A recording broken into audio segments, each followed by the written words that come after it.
A continuación, Libre Expresión.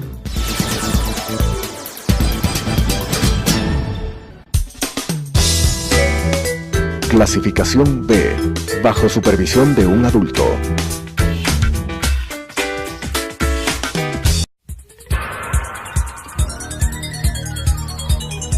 Las opiniones vertidas en este espacio por la producción y dirección del programa son de exclusiva responsabilidad de sus autores y de quienes intervienen en ellos.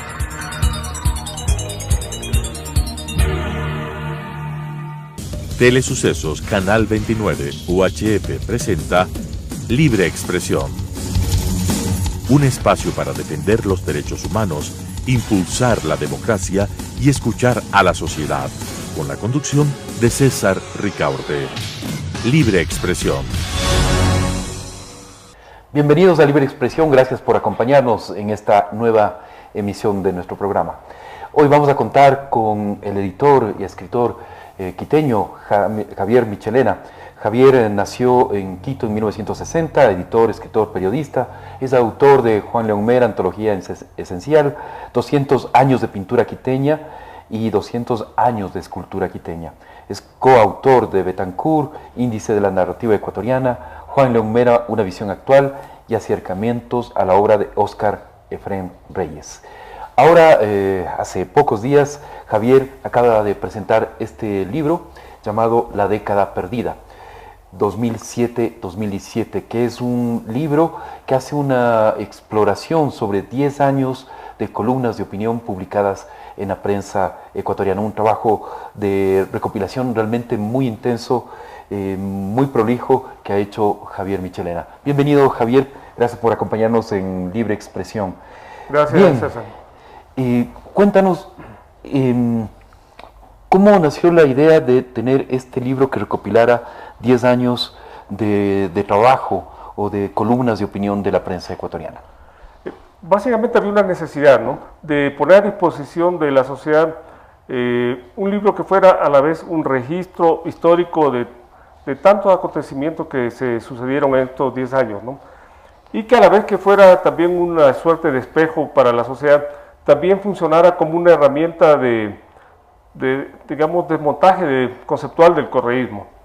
Creo que el correísmo es una década que marca realmente con mucha fuerza la historia de la sociedad ecuatoriana, quizás solamente comparable con el periodo garciano, es posible, y había que registrar esto, ¿no? Y entonces la pregunta era cómo registrarlo de la mejor manera, y nos pareció que un principio básico que reza que la prensa es el material básico, la fuente básica para la historia inmediata, nos hizo recurrir a la prensa, ¿no? Ahora, lo que queríamos también no solo que fuera un registro de los hechos que pasaron, porque eso podría haber sido como una gran crónica, ¿no?, donde empiezas en el año 2007 y terminas en el 2017. Pues justamente eso te iba a preguntar, porque no es cualquier década tampoco, o sea, lo acabas de mencionar, es una década que equivale probablemente a uno de los periodos más, llamémoslo así, intenso, para no decir no calificarlo ni negativa ni positivamente, sino un periodo de una intensidad realmente tremenda. Y uno de los puntos focales de esa intensidad fue justamente la prensa, al punto de que queda después de 10 años arrinconada y bastante maltrecha, y todavía con una institucionalidad, una estructura que actúa sobre la prensa como realmente un eje de censura, ¿no? Por supuesto. Y es por eso que también el libro nació como un tributo a la prensa ecuatoriana. Y al referirme a un tributo al periodismo ecuatoriano, me refiero tanto a los periodistas como a las empresas periodísticas, porque algo que debemos entender como sociedad es que sin empresas periodísticas independientes no hay periodismo libre, ¿no? Y eso se lo pude experimentar durante la década pasada con el papel que jugaron los medios supuestamente públicos, que a la final devinieron en aparatos de propaganda del gobierno de turno. Claro. Entonces, y en cambio los medios privados eran descalificados como la prensa mercantilista, y a los dueños de los medios se los denostó constantemente, ¿no?, como esos seres malignos que estaban detrás de todo lo malo que pasado en el país, ¿no?, durante los pasados 200 años. Además, se disculpaba hasta del asesinato de Alfaro, recordemos. Por supuesto, o sea, fue toda una narrativa conducente a qué? A tener una prensa sumisa y obediente, que digamos, creo que ese es el valor a destacar de la prensa ecuatoriana, ¿no? Una prensa que, como decíamos el día que presentamos el libro, lo hicimos, fíjate, en la Plaza de los Periodistas, frente a la escultura de Eugenio Espejo, un poco como ir a los orígenes, ¿no? El periodismo ecuatoriano que se originó con Eugenio Espejo y que continuó con Juan Montalvo y tal, es un periodismo libertario y es un periodismo digno, que nunca dobló la cabeza, que es lo que pretendió hacer Correa durante estos 10 años, ¿no? Creo que es importantísimo esa oportunidad de volver a las raíces, de reencontrarse con una tradición que en el caso del periodismo es una tradición gloriosa. Y creo que en este libro, concretamente en La década perdida, se muestra todo el talento, todo el valor moral para poder sostener la opinión pública. No está de más que recordemos que en marzo de 2009, cuando Emilio Palacio escribe el artículo Camilo el Matón, empieza ya toda una arremetida a través del Poder Judicial contra los periodistas, en este caso contra Emilio Palacio, y más adelante contra los medios. Si no, recordemos el artículo publicado un año más tarde por Emilio, No a las mentiras, que implicó también el juicio a Diario El Universo como empresa y a los 3 hermanos Pérez, que eran los directivos de Diario El Universo. Claro. Bueno, ¿cómo se llevó este juicio? Osvaldo Hurtado se refirió con una frase que creo que lo describe muy bien, que es el mayor fraude de la historia judicial del Ecuador, ¿no? Y esto, bueno, se recoge ampliamente en un libro que igual publicamos hace algunos años, El caso del Universo, pero donde se llevó a forzar a la ley a decir cosas como estas, ¿no? Es decir, que la autoría coadyuvante hacía culpable a los dueños del medio de lo que había escrito Emilio Palacio. Sí. Que si aplicáramos esto mismo al gobierno, o sea, el presidente Correa ha dicho, cuando publicamos el Gran Hermano, por ejemplo, yo no sabía de los contratos, es lo que dijo. Y ahora con Glass no sabía, pero ¿quién lo nombró? O sea, la analogía funciona muy bien. Pero mira que en una entrevista que dio el expresidente Correa con CNN, declaró que sí eran responsables, políticamente por lo menos, de esos contratos. Ahora, no vamos a hablar de los temas de corrupción ni nada por el estilo, pero sí quería referirme al tema de las empresas periodísticas y el caso del diario El Universo. Al final, El Universo es condenado a pagar 40 millones de dólares. Correa quería 80 millones. Se les condena a 1 año de prisión a cada uno de los directivos y a Emilio Palacio. Correa quería 3 años. Pero además a la misma empresa, El Universo, o sea, lo cual es absurdo, a la misma empresa, El Universo, a la persona jurídica El Universo, se le declara también culpable de coautoría coadyuvante, ¿no? O autoría coadyuvante. Por supuesto. Y fíjate que eso no, digamos, el perdón que hizo Correa fue un desistimiento, pero la sentencia, está en firme. Claro, existe. Existe. Claro. Y es algo que Diario El Universo está, digamos, impugnando en la Corte Interamericana de Derechos Humanos. Así es. Porque sentaría muy mal precedente en América Latina que sentencias de ese tipo queden en firme, ¿no? Aunque se haya perdonado la condena, digamos, ¿no?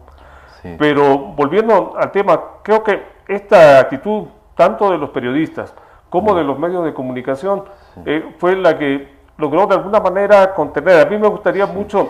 Y recordemos, antes de eso, Javier, que 2 medios, por lo menos 2, cayeron en la batalla, ¿no? O sea, Revista Vanguardia tuvo que cerrar, cerró por decisión de sus propietarios, debido a la aprobación de la ley de comunicación, dijeron no vamos a poder trabajar en esas condiciones, y luego Diario Hoy, que cayó también poco tiempo después, 1 año después de la vigencia de la ley de comunicación. Por supuesto, porque aplicaron un precepto que es absolutamente inconstitucional, ¿no? Es decir, prohibirle a cualquier individuo que sea accionista de un medio de comunicación que pueda tener acciones en otra empresa. Claro, entonces, con este marco, o sea, ¿quién quería ser accionista o inversor de un medio de comunicación? Era condenarlos a morir por inanición, nada más. Y es lo que sucedió lamentablemente con Diario Hoy, ¿no? Claro, aparte de todas las sanciones y presiones que recibió el diario. Entonces, este libro, La década perdida, es un libro que ya está en librerías, está distribuyéndose. Sí, cómo no. Sí, entonces puede ser un interesantísimo regalo para Navidad. La década perdida tiene ese doble objetivo de ser un vistazo, una ventana, como tú dices, hacia estos 10 años de correísmo y luego un homenaje a la prensa ecuatoriana. Por supuesto, y siendo como es este libro que está hecho de columnas de opinión, comparte de su naturaleza misma de género. Es decir, una columna de opinión lo que pretende en primera instancia es explicar, interpretar y orientar una realidad. Entonces, la lectura conjunta y ordenada de todas estas columnas le permite a la sociedad explicarse qué pasó en la década, cómo pasó, quién se benefició de las cosas que pasaron, cómo lo hicieron, por qué lo hicieron. Entonces, todas esas respuestas están en el libro y creo que es una de las mayores virtudes de lo que es el género de opinión, que permite orientar a la opinión pública. Este libro aparece dentro de una colección que tiene Paradiso Editores, que es del oficio de contar, Javier. Y hay una cosa que yo siempre me he preguntado y me he quejado internamente, porque también es una autocrítica. ¿Por qué los periodistas ecuatorianos publicamos tan pocos libros? Uno va a Buenos Aires, por ejemplo, y ya tienes 10 libros sobre el macrismo, sin duda alguna, solamente de este año, ¿no es cierto? Y sobre Kirchner, el proceso de los Kirchner, te hay como 100 libros, ¿no es cierto? Sí, exactamente. Y así en todos los países, pero en el Ecuador se publica muy poco. Hay muchas dificultades para publicar, no hay esa tradición de libros periodísticos. ¿Cuál es realmente la razón, tú como editor, qué visión nos podrías dar de este Yo creo que no había la tradición del libro periodístico, era más bien un fruto, digamos, muy espontáneo que, sobre todo en las grandes crisis, afloraba y luego desaparecía. Lo que nosotros pretendimos hacer con la colección El Oficio de Contar es crear un espacio donde los periodistas puedan publicar trabajos de un aliento más largo, ¿no? Y creo que el resultado, bueno, por casualidad empezamos nosotros en el año 2007 a publicar esta colección, ¿no? Y la inauguramos con un conjunto de entrevistas de Diego Oquendo que se tituló Voces sobre el papel. Y luego pues allí publicamos libros tan representativos como Nunca Mordaza de Carlos Vera, por ejemplo, que reflejó un instante de la lucha contra la ley de comunicación, ¿no? Claro, o El Gran Hermano. O El Gran Hermano. Claro, o sea, quizás el libro más emblemático de esta época, sin duda. Por supuesto. Y entonces allí hemos seguido publicando una serie de títulos con el fin de crear este espacio para que los periodistas puedan desarrollar un trabajo más amplio y te digo, no tanto de mayor rigor, pero sí con mayor amplitud, porque hay temas que resulta muy complejo tratarlos dentro de una página de periódico o de las páginas de una revista y reclaman el libro. Así que para eso es lo que está hecha esta colección, ¿no? El periodismo ecuatoriano, y tú citabas la historia del periodismo ecuatoriano, con Eugenio Espejo, Juan León Mera, etcétera, etcétera, se caracterizado por ser un periodismo más bien combativo, más bien los géneros de opinión son mucho más fuertes que los géneros informativos y que el periodismo de investigación, que es más bien de desarrollo muchísimo más reciente. Hablemos de los años 80, quizás finales de los años 80, principios de los años 90, las primeras así trabajos realmente intensos de periodismo de investigación, ¿no? Pero el periodismo de opinión, en cambio, sí tiene una larguísima tradición por supuesto, histórica en el Ecuador. Recordar nombres como, aparte de Montalvo, está Manuel J. Calle, por ejemplo, claro. o está Raúl Andrade, el mismo Pareja Díaz Canseco, Alejandro Carrión. O sea, hay realmente una tradición muy grande del género, ¿no? Sí, como tú dices, el periodismo de investigación es algo nuevo, algo que empezó a desarrollar, pero que lamentablemente justamente esta década vino realmente a liquidarlo prácticamente, ¿no? Los pocos frutos que había producido pues fueron totalmente coartados por esta ley. Revisando el libro La década perdida, Javier, justamente aquí tenemos una combinación de nuevas voces con, digamos, articulistas que tienen ya mucha más trayectoria, ¿no es cierto? ¿Tú encuentras tendencias nuevas en el periodismo de opinión ecuatoriano? Por supuesto, mira, me viene a la mente, por ejemplo, un artículo que realmente a mí me conmovió, ¿no? Que se llama Chillido y está escrito por Ivonne Guzmán. Fue publicado a fines del año pasado. Y lo que me gusta es que el artículo empieza diciendo: esto no es una columna de opinión, esto no tiene nada que ver con la opinión, con el pensamiento, no, es un chillido porque estoy desesperado. Y empieza, digamos, a apelar a la cualidad emotiva del lenguaje, y consigue una pieza que refleja exactamente el sentimiento de la sociedad a fines del año 2016, ¿no? O tienes también que digamos es una época en la cual se perfila claramente cómo el gobierno había retrocedido en realidad, más bien en lugar de avanzar en los derechos de las mujeres, por ejemplo. Exactamente.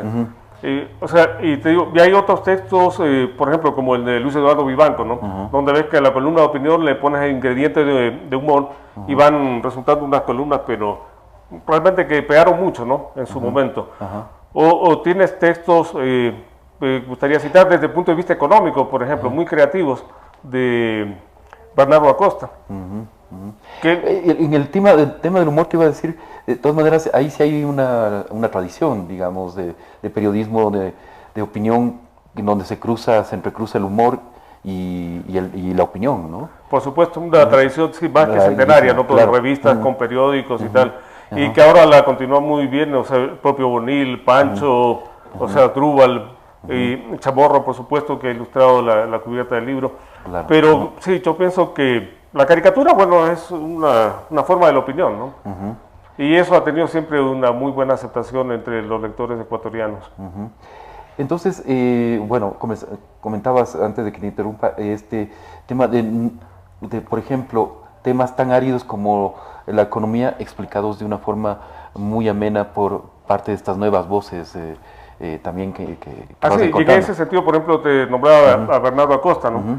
Él le pone mucho humor, tiene un artículo, o sea, realmente no te queda otra alternativa que reírte, que en el momento en que Ecuador se vendió como el jaguar latinoamericano, y entonces él escribe una columna que se llama La guanta que soñaba que era jaguar, y empieza a explicar por qué lo dice, ¿no? O lo mismo las columnas de Vicente Albornoz, cuando te dice antes estábamos mejor, ¿no?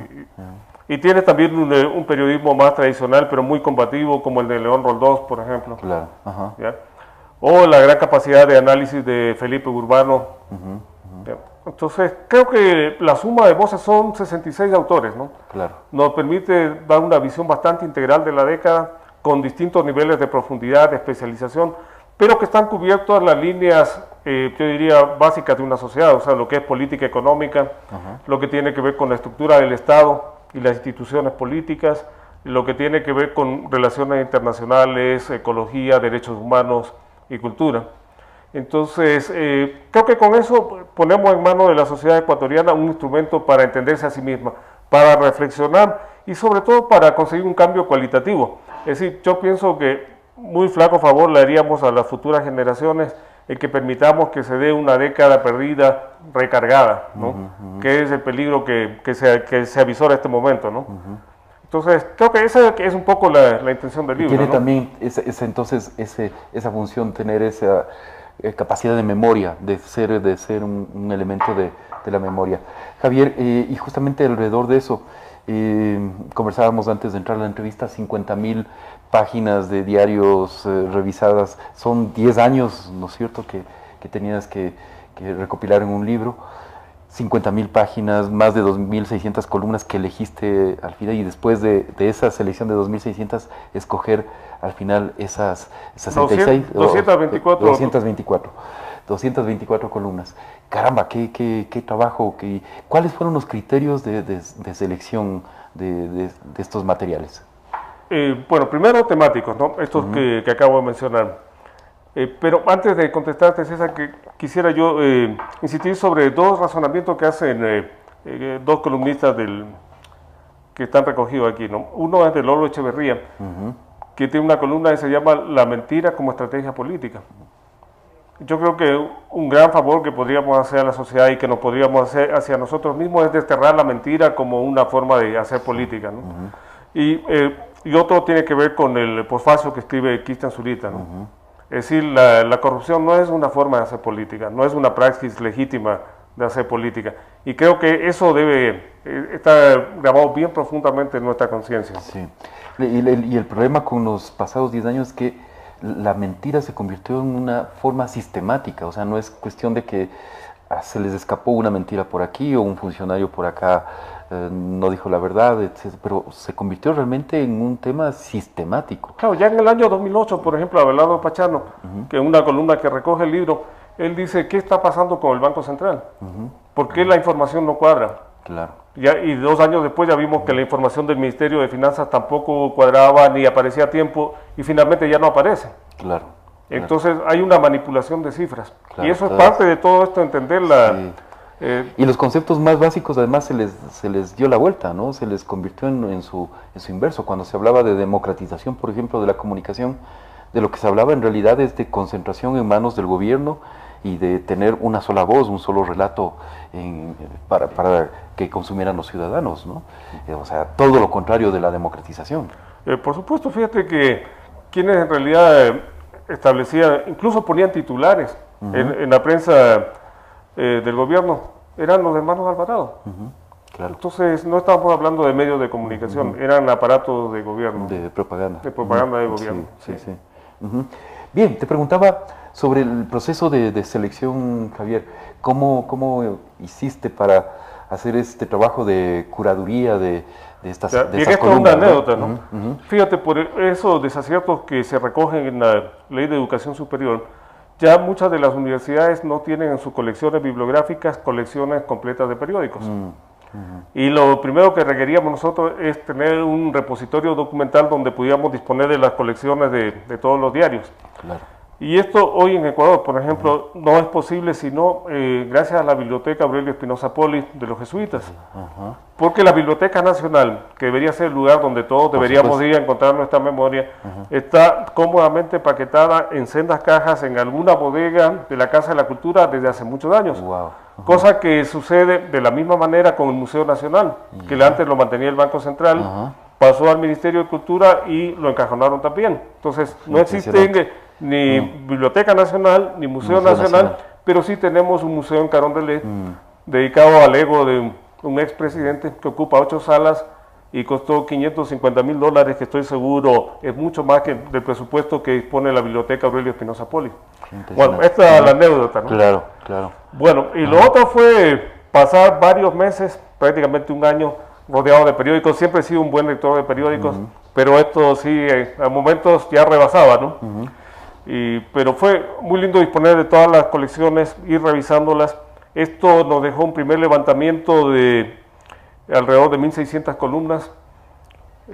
Una vez de que elaboramos este primer filtro, lo que hicimos fue mirar de esas columnas. Había muchas, qué sé yo, 6, 7, 8, en algunos casos 10, que trataban el mismo tema. Entonces, ¿cuál elegí, cuál íbamos a publicar? Y el criterio fue la calidad estética. Porque tienes una calidad técnica, una calidad ética del periodismo, pero el periodismo sobre todo es de escritura. Y de información también. Exacto, ¿no? y de información, ¿no? Claro. Pero en última instancia el periodismo es de escritura, es lenguaje.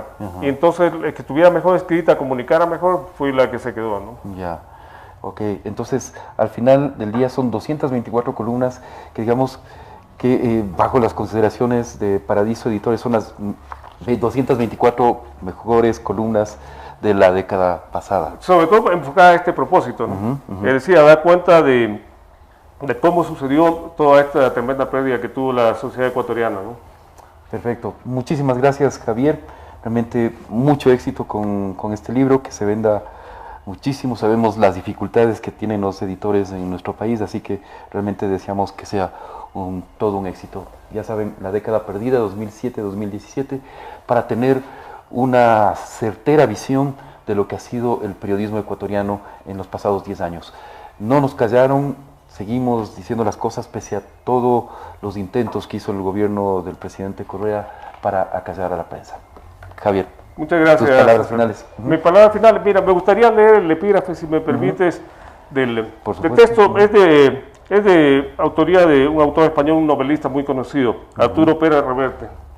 Y él dice lo siguiente: el único contrapoder, la única fuerza que permite limitar, controlar, denunciar, asustar a los innumerables que manejan los resortes del poder, es la existencia de una prensa libre, culta y con público. Solo le tienen miedo a eso. Y es totalmente cierto. Gracias una vez más a Javier Michelena y a todos ustedes, amigos televidentes. Gracias por acompañarnos en una edición más de Libre Expresión. Los esperamos la próxima semana.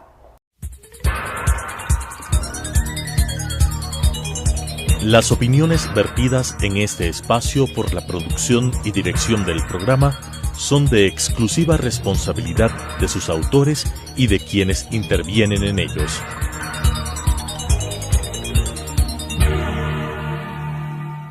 Telesucesos Canal 29 UHF presentó Libre Expresión. Un espacio para defender los derechos humanos, impulsar la democracia y escuchar a la sociedad, con la conducción de César Ricaurte. Libre Expresión.